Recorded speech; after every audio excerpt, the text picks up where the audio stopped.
आज परिवार चलाना बहुत मुश्किल था। आज अगर घर में कोई बच्चा बीमार में जीने के लिए उन सबको अवेयरनेस की जरूरत है, उन सबको जानने की जरूरत है। मानवा WMF मानवा अधिकारी की उसके सारे बोर्ड मेंबर्स हैं। WMF पहुंच कर राशन बांटने का काम किया, लोगों को देखा जो भूखे थे प्यासे थे, उनसे जो टीम जहाँ थी वहाँ सब जगह उन्होंने काम किया। तो जिसके पास कैलेंडर है वो देख सकता है, जिसके पास नहीं है। आज रुड़की की शक्ति विहार कॉलोनी में WMF मानवाधिकार द्वारा बाबा साहब के जन्म दिवस पर केक काटकर किया गया एक प्रोग्राम का आयोजन। आपको बता दें कि आज रुड़की के शक्ति विहार कॉलोनी में केक काटकर मनाया गया बाबा साहब का जन्म दिवस। कार्यक्रम में पहुंचे कांग्रेस के वरिष्ठ नेता डॉक्टर गौरव चौधरी और आदिल फरीदी। आशीष सैनी ने शुभारंभ किया। उन्होंने कहा कि बाबा साहब ने दलित समाज के उत्थान व पूरे देश को एकता के सूत्र में बांधने का जो अविस्मरणीय कार्य किया है, उसके लिए पूरा देश उनके सामने नतमस्तक है। अम्बेडकर सिर्फ दलित वर्ग के लिए नहीं बल्कि महिलाओं व श्रमिकों के अधिकारों के लिए भी लड़े। वह चाहते थे कि महिलाओं को समाज में बराबरी का हक मिले। वह कहते थे कि मैं किसी समाज की प्रगति का आकलन ये देखकर करूँगा कि वहाँ की महिलाओं की स्थिति कैसी है। वही मौके पर मौजूद रहे रीना मशी, सचिन गौतम, रामस्वरूप पटेल, दानिश खान, दीपक कुमार और वहीं पर काफी लोग उपस्थित रहे।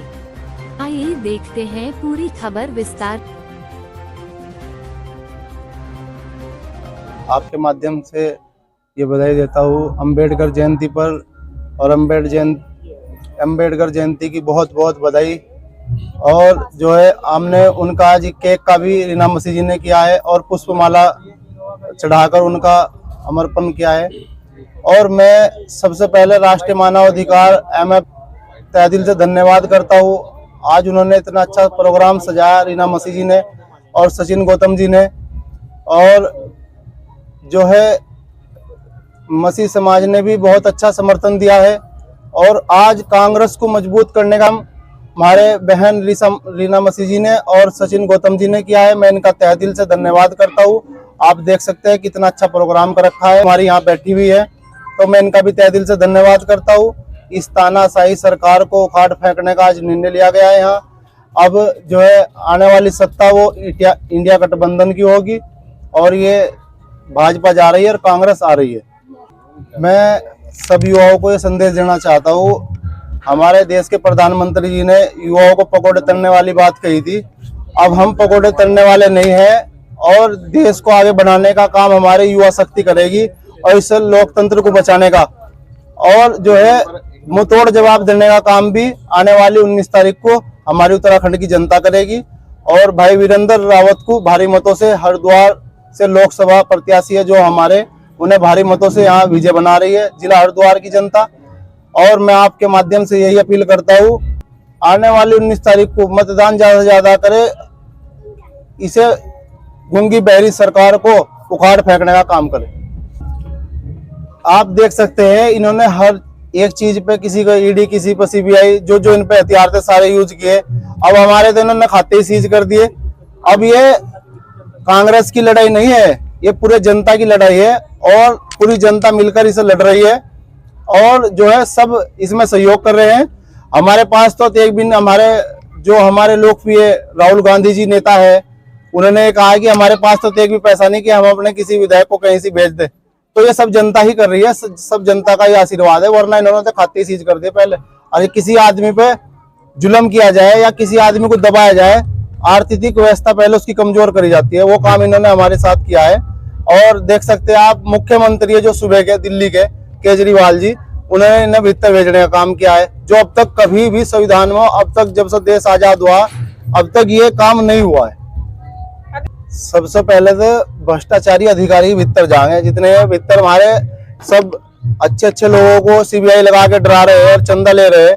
ये कहते हैं गौ माता है, जब गौ माता है तो बीफ फैक्ट्री से क्यों इतना चंदा लिया, 250 करोड़ रुपए।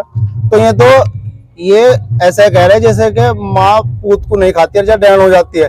तो ये तो माँ, हमारी सरकार माँ होती है, पर ये तो पूत को भी नहीं छोड़ रहे। ये तो ये है कि माँ कह रहे गौ माता हमारी माँ है, और फिर ये हमारे जो बीफ फैक्ट्री है वो सब मेरे गैर मुस्लिम भाइयों की है ज्यादातर, और उनसे चंदा ले रहे हैं और उनके नाम पर वो ब्लीचिंग कर रहे हैं, छेद पिटाई कर रहे हैं। गौ रक्षा दल है उसने एक अत्याचार फैला रखा है। तो इसी तरीके से अब सर्वे समाज ने ठान लिया इस गूंगी बहरी सरकार को उखाड़ने का काम करेंगे। देखिए, आज का दिन दो चीजों के लिए याद किया जाता है। एक तो हमारे जो संविधान निर्माता भीमराव अम्बेडकर जी की जयंती के अवसर पर, और दूसरा हम लोकतंत्र के व्यवहार के जो त्योहार है उसके किनारे पर है।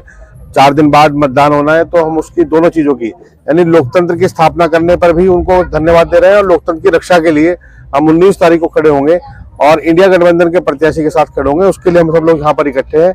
सबका समर्थन और सबका सहयोग मिल रहा है। ईवीएम जैसी षड्यंत्र का मुकाबला करने के लिए हम लोगों ने लोगों से अपील की है कि 5-10% नहीं, कम से कम 25 से 30-40% तक अधिक मतदान करें, ताकि ईवीएम के षड्यंत्र को तोड़ा जा सके। जैसे लोकसभा चुनाव भी नजदीक आ रहे हैं, तो इस विषय में क्या कहना है आपका?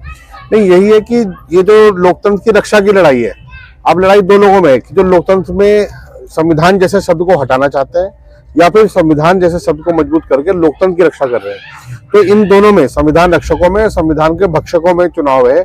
बीजेपी संविधान भक्षकों के साथ, पूंजीवादियों के साथ, क्रोनी कैपिटलिज्म के साथ मिलके जिस तरह से देश के लोगों का धन लूट रही है, चारों तरफ से लूटा जा रहा है, चाहे वैक्सीन हो, चाहे पढ़ाई हो, चाहे शिक्षा हो, या विदेश की कोई नीति हो, हर तरीके से देश को लूटा जा रहा है। प्राकृतिक संसाधनों को लूट रहे हैं, जबकि प्राकृतिक संसाधन पर भी देश के नागरिकों का हक है, और संविधान में बराबर का अधिकार मिलना, समानता का अधिकार मिलना, ये भी हमारा अधिकार है। सर, भारतीय जनता पार्टी जो है 400 पार का नारा केवल एक मानसिक दबाव है, एक उनके अहंकार का प्रतीक है।